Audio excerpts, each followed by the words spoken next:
नमस्कार। रउआ लोग जुड़ चुकल बानी राउर आपन चैनल भोजपुरिया निवेश मंत्रा पर। तो चली देर कइले बिना आज के टॉपिक पे चलल जाओ।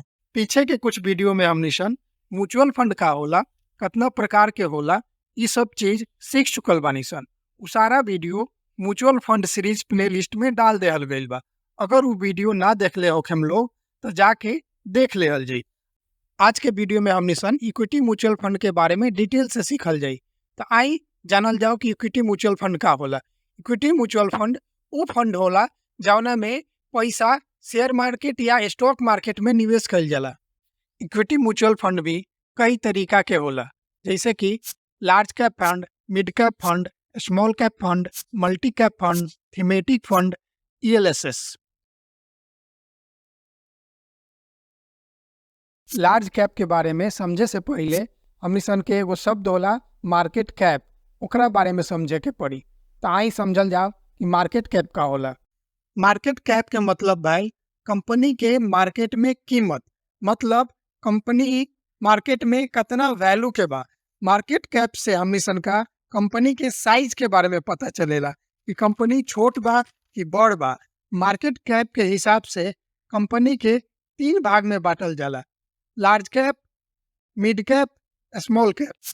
कंपनी के लार्ज कैप, मिड कैप और स्मॉल कैप में बांटे के कोनो फिक्स क्राइटेरिया नहीं खे और ई समय समय पर चेंज होत रहेला।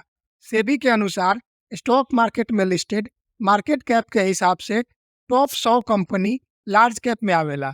लार्ज कैप कंपनी के मार्केट कैप 20,000 करोड़ से ज्यादा रहेला। अब आई लार्ज कैप म्यूचुअल फंड का होला। तो जौन mutual fund scheme large cap company में इन्वेस्ट करेला, अपन अधिक से अधिक पैसा लार्ज कैप कंपनी में इन्वेस्ट करेला, ओकरा के उ म्यूचुअल फंड स्कीम के कहाला large cap mutual fund scheme. Mid cap company, जैसे कि नाम से ही लागता, ई मीडियम साइज के कंपनी होला। ई ना तो बहुत बड़ और ना बहुत छोट कंपनी होला।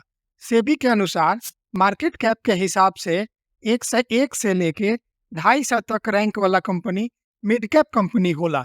मिड कैप कंपनी के मार्केट कैप 5,000 से लेके 20,000 करोड़ तक होला। अब mid cap mutual fund scheme का होला। अतः जौन म्यूचुअल फंड स्कीम अपन अधिक से अधिक पैसा मिड कैप कंपनी में लगावेला, वैसन स्कीम के mid cap mutual fund scheme कहल जाला। स्मॉल कैप कंपनी छोट कंपनी के कहल जाला। सेबी के अनुसार मार्केट कैप के हिसाब से रैंक में 251 से लेके जितना भी कंपनी मार्केट में लिस्टेड बा उ सब स्मॉल कैप कंपनी में आवेला। स्मॉल कैप कंपनी के मार्केट कैप 5,000 करोड़ से कम रहेला। अब small cap mutual fund scheme का भइल। तो जौन म्यूचुअल फंड स्कीम अपन अधिक से अधिक पैसा स्मॉल कैप कंपनी में लगावेला, वो सब सारा स्कीम के small cap mutual fund scheme कहल जाला। मार्केट कैप के हिसाब से, माने मार्केट में ओकर वैल्यू के हिसाब से सारा कंपनी के यह 3 गो भाग में बांट देहल गइल बा। इक्विटी वाला सारा म्यूचुअल फंड एकरे इर्द गिर्द डिजाइन कइल। मल्टी कैप या डाइवर्सिफाइड म्यूचुअल फंड स्कीम अलग अलग सेक्टर के अलग अलग मार्केट कैप वाला कंपनी में इन्वेस्ट करेला। अब सेक्टर के एगो उदाहरण से समझल जाओ। मेडिकल से संबंधित सारा जौन कंपनी बाड़ी स फार्मा सेक्टर में आ गई स।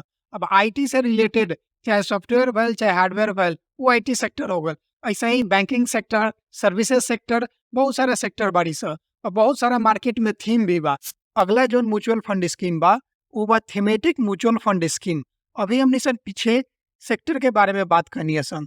तो जो थीमेटिक म्यूचुअल फंड स्कीम होला वो स्पेसिफिक एगो सेक्टर में पैसा लगावेला, जैसे IT sector, banking sector, pharma sector इत्यादि।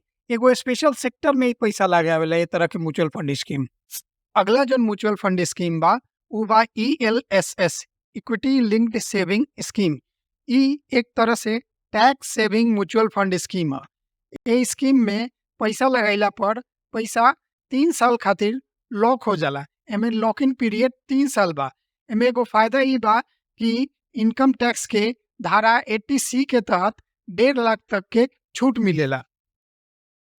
तो आज म्यूचुअल फंड सीरीज के एगो और बहुत ही जानकारी वाला वीडियो में हमने सन सीखनी असन कि इक्विटी म्यूचुअल फंड का होला और ये कितना तरीका के होला। ये क्वालिटी कंटेंट के बदले रहुआ अगर हमरा या हमरा टीम के अप्रिशिएट करे के चाहतनी तो वीडियो के लाइक शेयर या सब्सक्राइब जरूर कर दें। मिलल जाई म्यूचुअल फंड सीरीज के अगला वीडियो में।